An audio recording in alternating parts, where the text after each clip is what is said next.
Amanda, I want to play a game.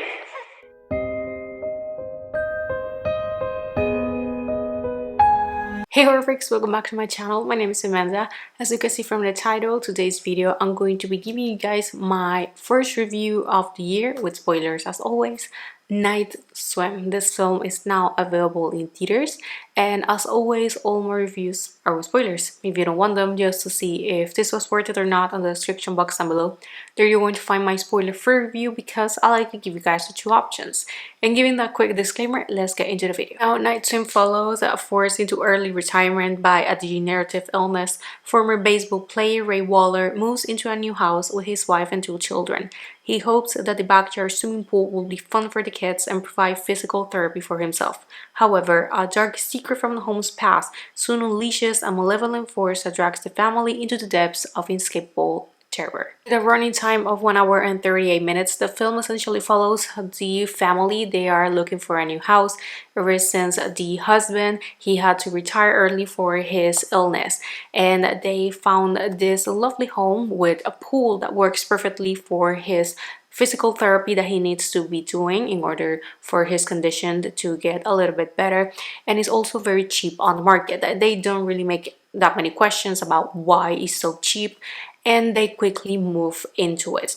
We have what is introduction of the family and the characters, and we see how one by one of the members of the family, they're having a certain interaction with the pool alone at night, hence the title Night Swim, and every single one of them is going to have a weird and creepy experience, especially the kids. They are the ones that are going to have the creepiest experience, but they don't want to talk about it because they believe that they are just their minds.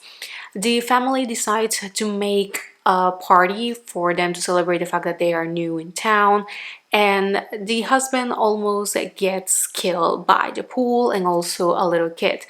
And I mean by the pool because the pool is essentially haunted. So the last half hour of the film is that we learn the full backstory of this pool, because the opening scene shows a girl called Rebecca. She falls into the pool at night and she drowns, and now the wife has been looking for some type of explanations, and she found the last owners, and the woman is still alive.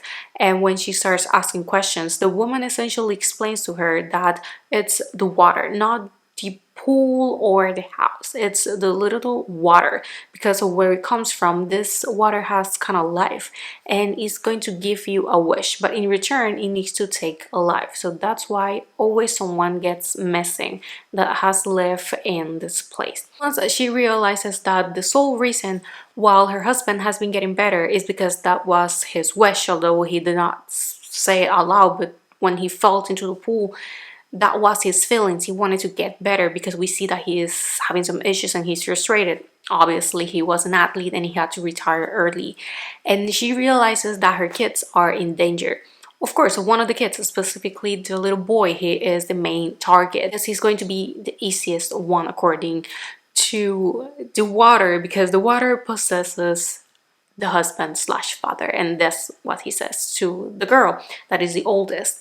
But once they take out the husband out of the water and he's able to return to himself, he realizes that he needs to sacrifice himself in order to save his family, because if not, the kid is going to die. So he returns to the water, he goes and swims, and he disappears and die. And the last scene is the mother with the girl and the boy, and they are watching how the now empty pool is going to put some soil in it, and they're going to completely cover. And they are doing this because of course they don't want no one else to pass for what they passed through now that there's no water. And that's essentially the film. Now, getting into my review, if you follow me on Letterboxd or Instagram, you already saw my rating, but of course you haven't seen my reasons for it. Now, I did not like this film. I'm going to start with that. I did not hate it, but definitely it was a hard watch. I am grateful that the film was quite short and straight to the point, but definitely if it has been longer, it would have been a nightmare. Now, the only thing that I liked it was the concept. I think that the concept was pretty cool because yes, we have the family moving to a house that has a dark past, but instead of being the house that is haunted, is the pool, or specifically the water. And I thought that that was pretty cool, pretty unique if you ask me, because all the time when I saw the trailer, I thought that it was the house, the structure of the pool that was making everything, but it's not. This the water. And I also like it, the backstory of it, the fact that it has to take one life and all the people that has gone missing, story of the family and what happened to them before this ones they move. So I thought that that was pretty cool. But for the rest of the film, that was my issue. Now, it's not an issue for me, but definitely something that hurt the film is the rating. This is a PG-13 horror film, and if there's something that Blumhouse has proven more than once, is that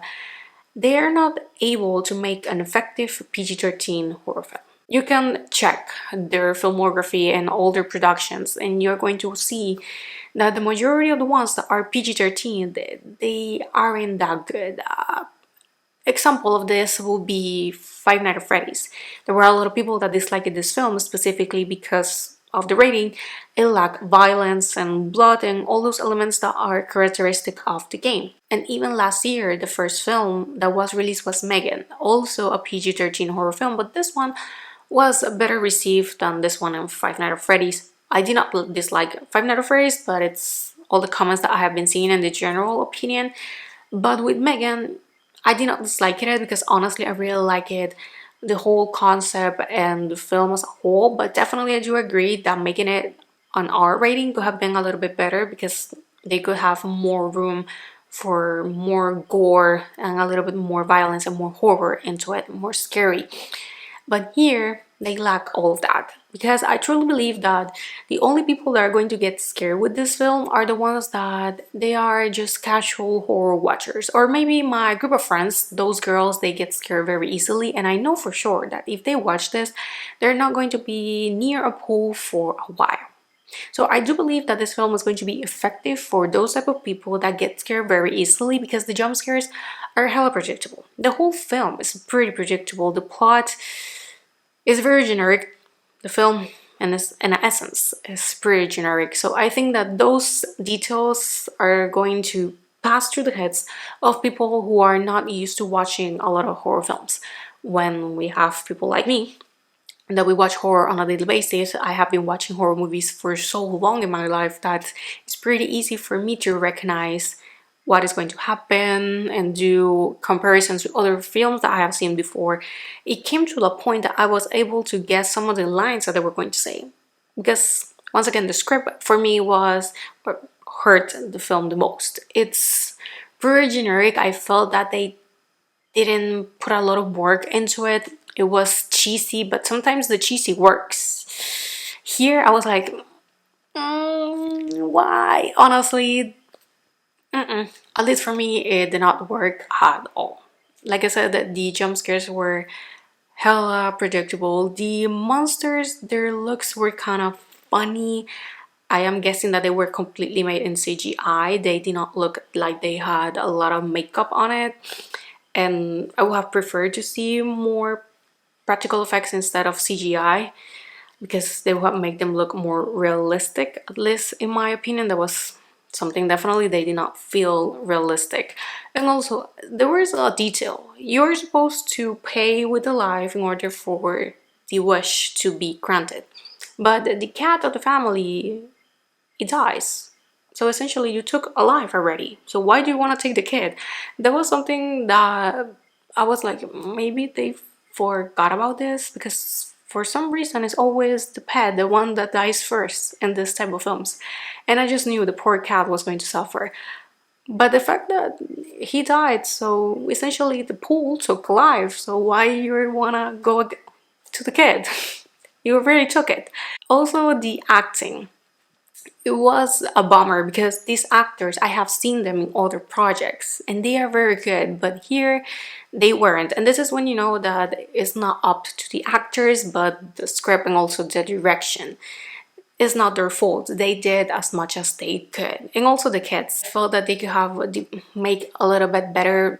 The characters, they were very generic also, and they were supposed to be on this house for several months, and I felt that it was just a week. because it's very straight to the point, but there's no transition. Like, for example, the girl gets to this new school, she sees a boy that she likes, and then she brings him to her house and they even kiss.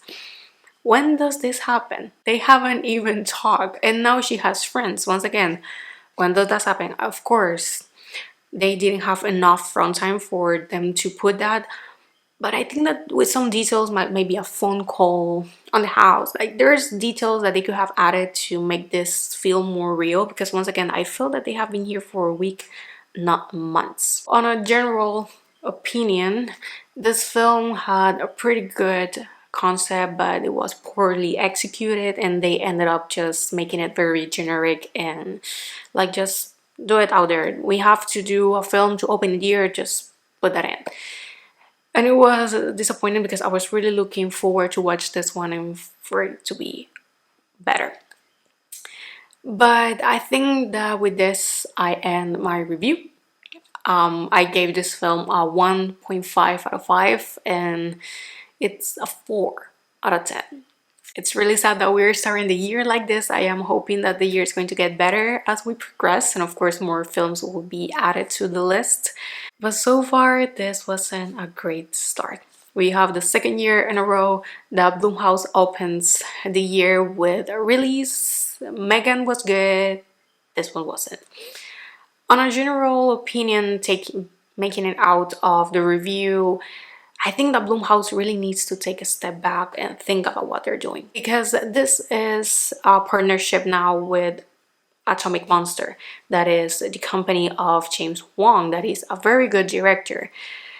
And now he's going to be doing more things with Blumhouse. Of course, this is not their first time working together. But the fact that you're making the announcement this week and that this is the first release that you're going to have completely correlated as a partnership, it doesn't look precisely very good. Because if we look back into their last projects, they had a great year in terms of the box office, but in terms of the quality, we all know that they weren't that good. But this is just my opinion. I think that definitely Blumhouse needs to work a little bit into their upcoming projects. But well, this is all for the video. Thank you so much for watching. Let me know down below if you saw this film, what you thought about it. Did you like it? You didn't? Let me know. Thank you so much for watching, and I will see you guys on my next video. Bye! Game over.